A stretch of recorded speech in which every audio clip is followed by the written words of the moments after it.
Procivis, l'immobilier qui a du sens présente Sud Radio, le grand matin week-end, Osez investir l'hebdo, 9h30-10h, Thomas Binet. Nous nous retrouvons pour le 74e numéro d'Oser investir, l'hebdo de l'investissement réussi. Bonjour Thomas Binet. Bonjour Philippe. Vous allez aborder quel sujet cette semaine, Thomas ? Comme innovation de la semaine, on va commencer avec un pommeau de douche à la vitamine C. On n'arrête plus le progrès. On recevra ensuite Norbert Fanchon, président du directoire du groupe Gambetta, pour parler de l'actualité de l'immobilier neuf. On continuera avec notre consultant en gestion de patrimoine Guy Marty et nous allons faire un focus sur l'immobilier neuf à Nantes. Et en seconde partie d'émission, nous serons avec Philippe Candeloro, patineur multimédaillé en patinage artistique. TheLog.fr, la plateforme qui vous simplifie la log présente Sud Radio, Osez investir, la clé de la semaine. Et aujourd'hui, Thomas, vous nous présentez un pommeau de douche filtré à la vitamine C de l'entreprise Vitaclean. Oui Philippe, nous savons que l'eau qui sort de nos robinets transporte des impuretés, notamment des minéraux lourds et toutes sortes de bactéries. L'eau transite avec les tuyaux et peut nous apporter des saletés et même de la rouille. Tous ces éléments rendent votre peau et vos cheveux ternes et secs, surtout vos cheveux Philippe, oui. On est d'accord. Les pommes de douche Vitaclean purifient l'eau, les injections de vitamine C vous permettront d'avoir un teint éclatant Philippe, une seconde jeunesse pour vous. Et être au top le dimanche matin, quand on se lève très tôt, comment fonctionne ce pommeau de douche, Thomas ? Vous allez tout savoir. Le pommeau est doté de filtres en tissu microfibre qui éliminent la rouille. Vous pouvez aussi adapter la dernière couche de filtration avec soit des boules de céramique antibactériennes ou soit un filtre qui élimine les toxines. Wow.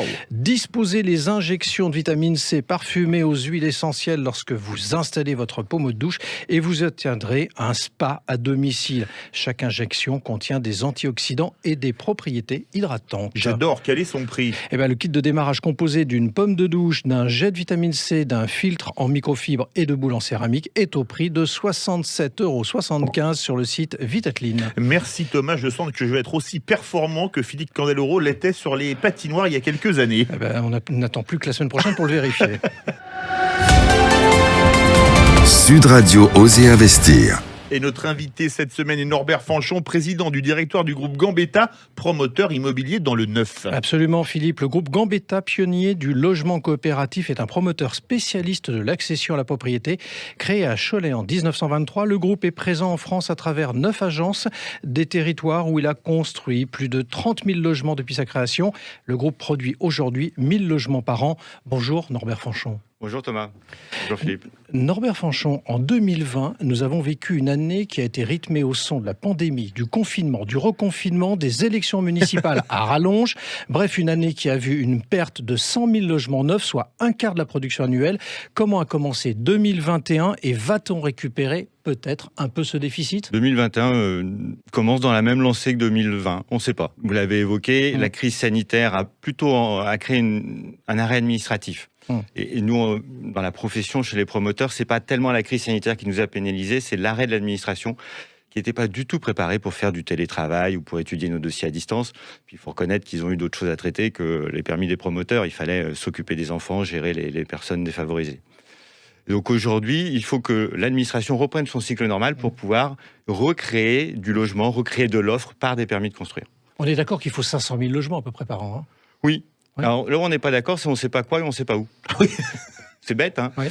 Alors j'ai dit, on ne sait pas pour qui. Mais dans les 500 000 logements, en fait, ce que veulent les Français, c'est plutôt de la maison individuelle, et plutôt en province. Et puis en fait, ce que nous, on est capable de produire, et ce qui correspond aussi à l'activité économique, c'est du logement collectif dans les métropoles.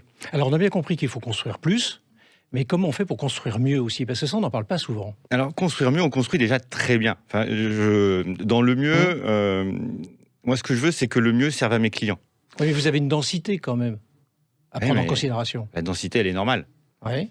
La densité... Je vais vous dire pourquoi je vous pose la question. Parce que j'ai relevé une interview de votre part où vous disiez qu'il fallait construire en hauteur. Aujourd'hui, on est dans l'ère de la métropolisation. Ouais. On est dans l'ère de la métropolisation parce qu'on a vécu la fin de l'industrialisation. Et ça veut dire quoi ?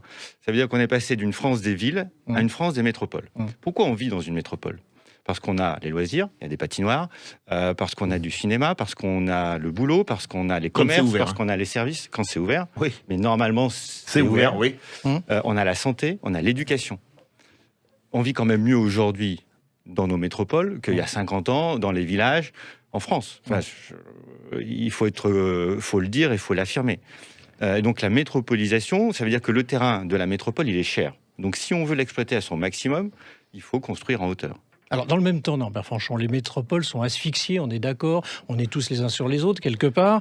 Et est-ce que la solution, c'est pas de s'éloigner, mais dans ce cas-là, comment fait-on ? Parce que le travail ne suit pas ? C'est là où je ne vous suis pas. Je ne vous suis pas sur l'affirmation que les métropoles sont asphyxiées. L'urbanisation de nos métropoles, il a été construit dans les années 80.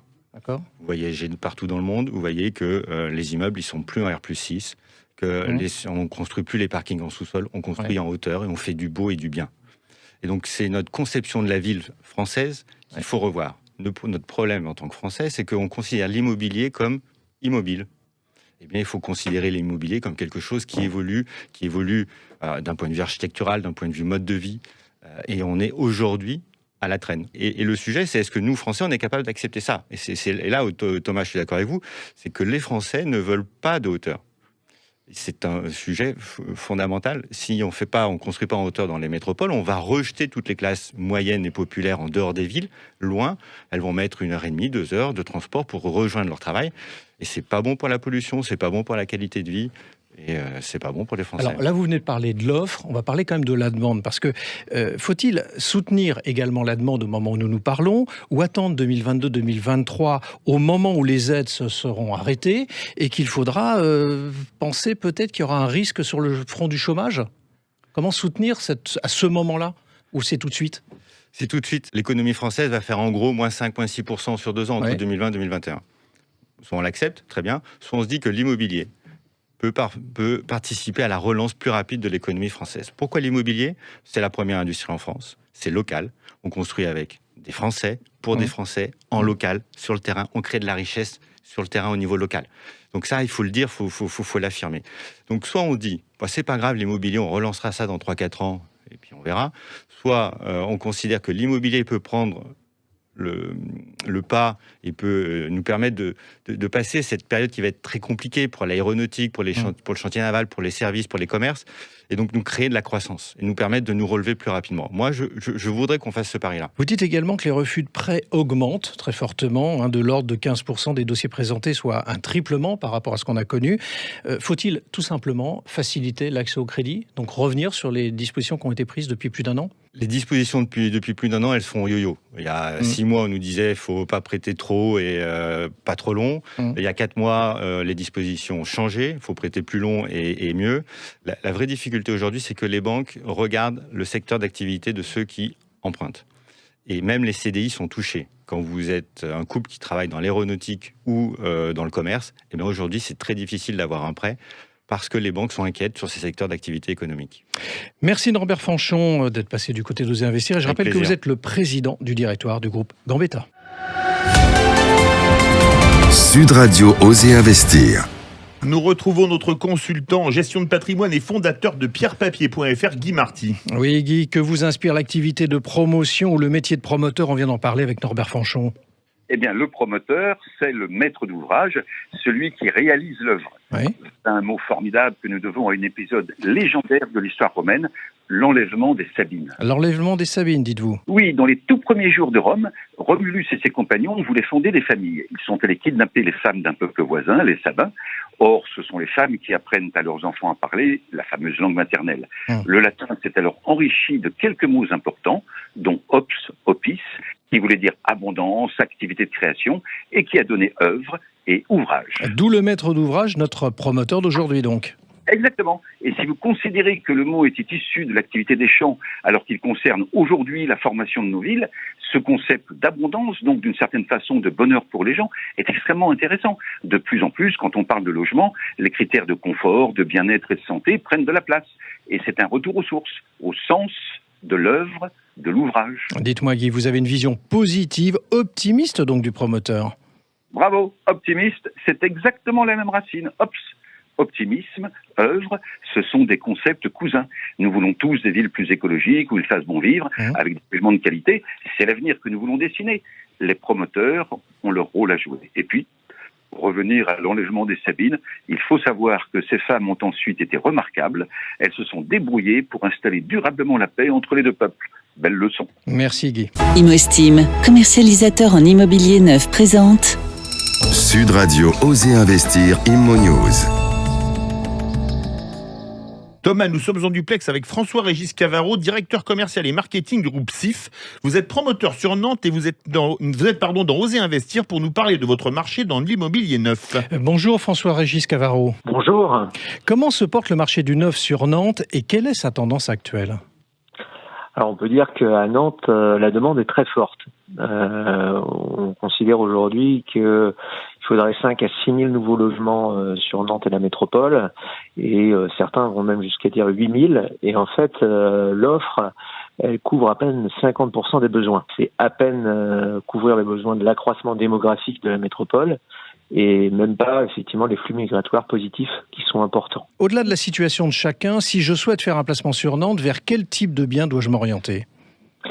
Alors, des biens avec une bonne rentabilité, pas forcément le centre, où on a en plus un risque de moins-value, et on est à 7-8 000 euros le mètre carré, mais plutôt en quartier périphérique, des nouveaux quartiers ou en renouvellement urbain, avec des prix plus sages et sur des logements type 1 bis, T2, quitte à en acheter 2 pour optimiser sa défiscalisation.